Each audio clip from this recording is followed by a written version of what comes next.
তো guys finally চলে আসলাম আতঙ্কের একটা লাতাং ভ্যালিতে। এখন ট্রেকিং করে পাহাড়ের দিকে উঠছি, পাহাড়ের গায়ে হেঁটে হেঁটে হেঁটে হেঁটে উঠছে ভাই। পাহাড়টা প্রচন্ড পিছলা, বারবার পিছলে যাচ্ছে। গাইস দেখেন পাহাড়টা কি পরিমাণ খাড়া, দেখতে পাচ্ছেন আমি এখান থেকে উঠছি। এখান থেকে যদি ভাই পড়ি তাহলে একদম সোজা নিচে। ঘন্টা জার্নি করে আসার পর যখন এই ভিডিও দেখি পুরো ক্লান্তি যেন দূর হয়ে যায়। মাশাআল্লাহ, আল্লাহর কি সৃষ্টি। আমরা সকাল আসার কারণে এই ভিউটা এবং মেঘ দেখতে। তো গাইস চলুন আমরা এখন পাখির চোখ আমাদের রিসোর্টটা দেখি।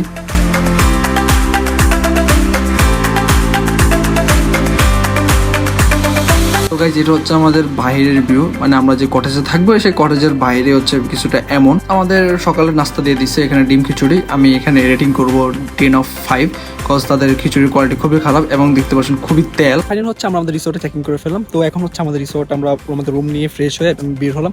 তো আমার পিছনের ভিউটা কিছুটা এরকম, আমরা যে ফ্রন্টের ভিউটা ভাই মাশাআল্লাহ, আল্লাহ নিয়ামত বলতে হবে। এখন হচ্ছে দুপুর টাইম, সেজন্য হচ্ছে মেঘ দেখা যাচ্ছে না, কিন্তু আলটিমেটলি আমি সকালে যখন আসছি 7টার দিকে, অলমোস্ট 8টা কিংবা 7টা এরকম টাইমে যখন আসছি তখন হচ্ছে আমি মেঘ দেখছি। আপনারা হয়তো সে ভিডিও দেখছেন। তো আমাদের রুমের নাম ছিল তিলোত্তম। এখানে আসলে 10 জনের বেডিং সিস্টেম, সে জায়গায় আমরা ছিলাম 5 জন, কারণ আমরা চাচ্ছিলাম একটু স্পেস নিয়ে থাকতে, আমাদের রুম থেকে একদম সেই সুন্দর একটি ফিল এনজয় করা যাবে। তো শরীর টায়ার্ড থাকার কারণে আমরা সকালে ঘুমিয়ে একবার রাতে উঠি, আমরা বিকেলে উঠতে পারিনি। তো রাতে উঠে দেখে আমাদের হচ্ছে আমাদের জন্য ডিনার তৈরি হচ্ছে, বারবিকিউ। গাইজ আমরা হচ্ছে এখন পাহাড় থেকে নামছি। তো আমরা এখন পাহাড়ে কিছু ফল নিয়েছি, কারণ হচ্ছে এখানে পাহাড়ে খুব বিশুদ্ধ সবকিছু পাওয়া যায়, সেই জন্য। তো আমরা এখন রিসোর্টের দিকে যাচ্ছি, এখন শুধু নামতেই আছি গাইজ, কারণ সব নিচের দিকে যাচ্ছে। তো অবশ্যই আমাকে জানাবেন ব্লগটা কেমন হচ্ছে, আমি খুব এনজয় করছি আপনাদেরকে নিয়ে। So stay with us guys.